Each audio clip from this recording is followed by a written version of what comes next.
Nick, you just missed the old man. You never told me. I don't discuss my other business deal with you.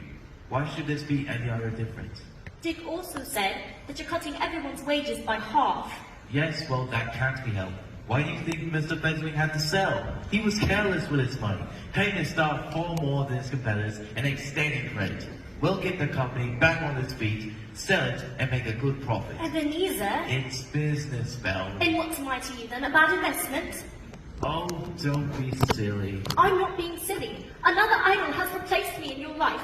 But if it can give cheer and comfort, as I would have tried to do in the future, then I have no... Would you seek me out and try to win me now? Of course I would. You think not? I highly doubt that you would choose a poor and dowerless girl. You, who measures everything in financial gain. And if you did choose her, and turned her back on your one guiding principle, you would eventually grow to regret your choice.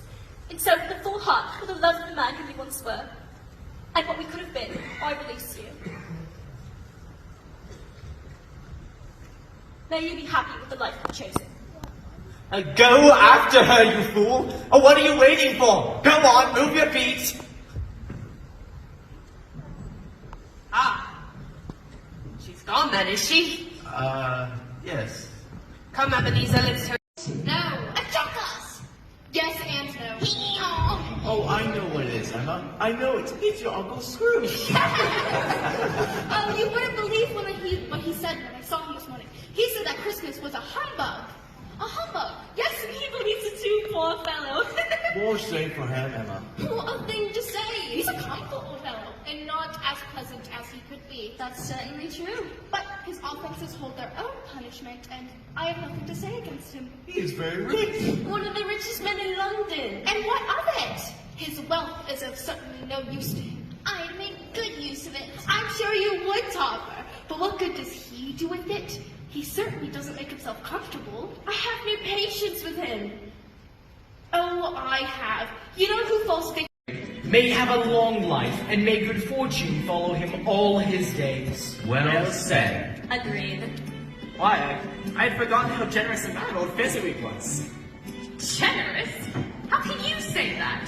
He has spent but a few pounds of your mortal money. 3 or 4 at most. Why does he deserve such praise? It's not about the amount he spent, Spirit. It's about his ability to make us happy or unhappy. His power to make our work a pleasure or a toil. Why, Fezziwig's power comes from words and actions so insignificant they cannot possibly... And that is worth more than a fortune.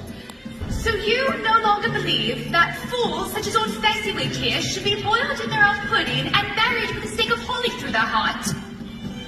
Wait, not old Fezziwig. He was always such a good boss to me. And you treated me... It's Ben. You know this woman? No. Molly. So you're the young man I've been hearing so much about. Yep. Ebenezer has a keen mind when it comes to business. Why, he's nearly doubled up profits. Can you believe that, Jacob?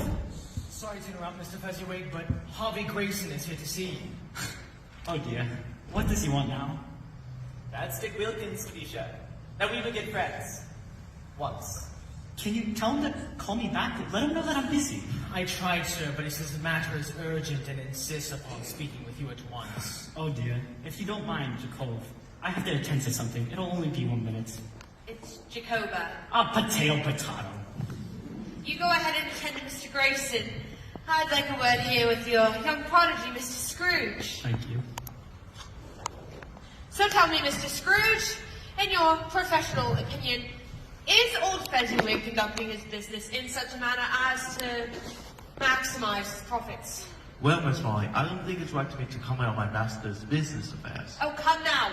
I am asking your opinion not as a friend of Fezziwig's, but as a man of business. An accomplished dancer. He has a keen mind when it comes to business and feet for dancing. Good man. What more could you ask for a husband? I wonder, Belle. Now, my dear, we're making a young couple blush. Come on, let us attend to our other guests.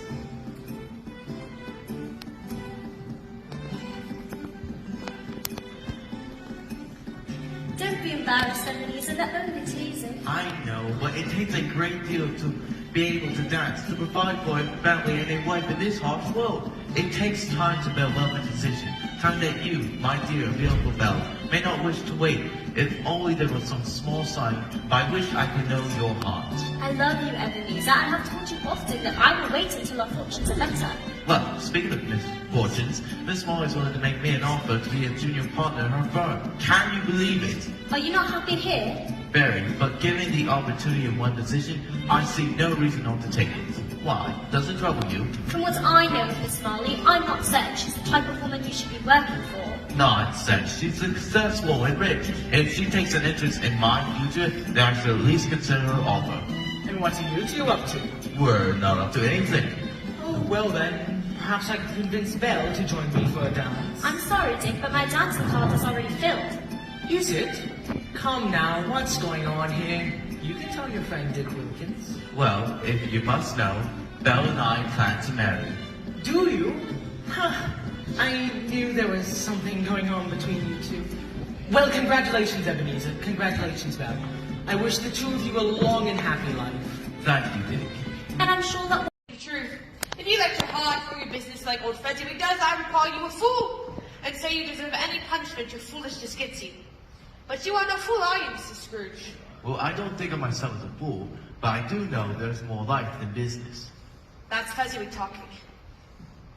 Life is business, and the business of life is profit. And you and I must talk business.